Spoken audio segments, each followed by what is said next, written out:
주님의 백성으로 사는 삶. 타고난 착한 심성으로 남에게 이용만 당하며 살다가 20대의 젊은 나이에 조울증에 걸린 사람이 있었습니다. 남에게 당하면서도 참기만 했던 분노가 마음의 병을 일으켰고 제어할 수 없는 상태가 되어 정신병원에 입원할 정도로 상태가 심각했습니다. 상태가 좋아지면 잠깐씩 퇴원했지만 얼마 되지 못해 병은 다시 재발했고 마음의 위안을 찾으려 술에 손을 댔다가 알코올 중독까지 빠졌습니다.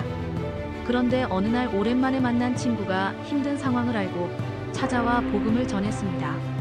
그저 옛날 이야기인 줄 알았던 성경을 친구의 권유로 읽기 시작했는데 복음서가 믿어지는 기적이 일어났습니다.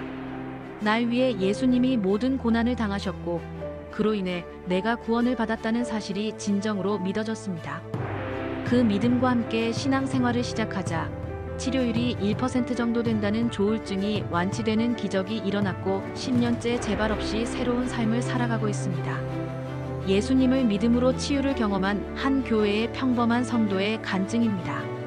하나님의 능력과 복음은 그 말씀을 진실로 믿는 모든 사람에게 동일하게 일어납니다. 십자가의 고난과 고통으로 나를 치료하시고 구원하신 주님의 은혜를 굳게 믿으십시오. 우리를 구원하신 주님의 은혜에 감사하며 주님을 굳게 믿어 구원받은 주님의 백성으로 사는 삶에 대해 생각해 보겠습니다. 오늘의 말씀 요한일서 4장 10절 찬송가 277장 321장. 사랑은 여기 있으니 우리가 하나님을 사랑한 것이 아니요 하나님이 우리를 사랑하사 우리 죄를 속하기 위하여 화목제물로 그 아들을 보내셨음이라. 인간은 하나님께서 만드신 피조물입니다. 그래서 하나님의 뜻에 따라 하나님과 교제하며 살아갈 특별한 존재였습니다. 하지만 하나님을 떠나 죄 가운데 빠졌으며 인간은 어떤 방법을 사용해도 하나님께 나아갈 수 없게 되었습니다. 하지만 하나님께서 인간을 사랑하셔서 인간과의 관계를 회복시키셨습니다. 하나님께서 아들을 보내시기까지 우리를 사랑하신 것입니다.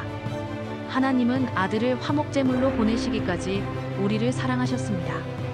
그래서 우리가 우리의 죄를 대속하셔서 십자가에서 죽으신 예수 그리스도를 구주로 믿기만 하면 하나님과의 관계가 회복되게 하셨습니다. 예수 그리스도는 하나님과 우리 사이의 담을 무너뜨리셨습니다. 죄로 인해 하나님의 진노 아래 있던 우리가 하나님의 진노가 아니라 하나님의 긍휼을 누리게 하신 것입니다. 우리는 이 놀라운 은혜 아래 거하게 된 사람들입니다. 그러므로 늘 주님의 은혜에 감사해야 합니다. 우리의 화평이신 예수 그리스도를 전해야 합니다. 이 세상의 많은 사람들이 여전히 하나님과 화해하지 못하고 하나님의 진노 아래에서 멸망으로 달려가고 있습니다. 먼저 하나님과의 관계를 회복한 우리가 그들에게 나아가 참된 화평이신 예수 그리스도를 전해야 할 것입니다. 예수 그리스도가 아니면 그 어떤 방법으로도 하나님께 나아가지 못합니다.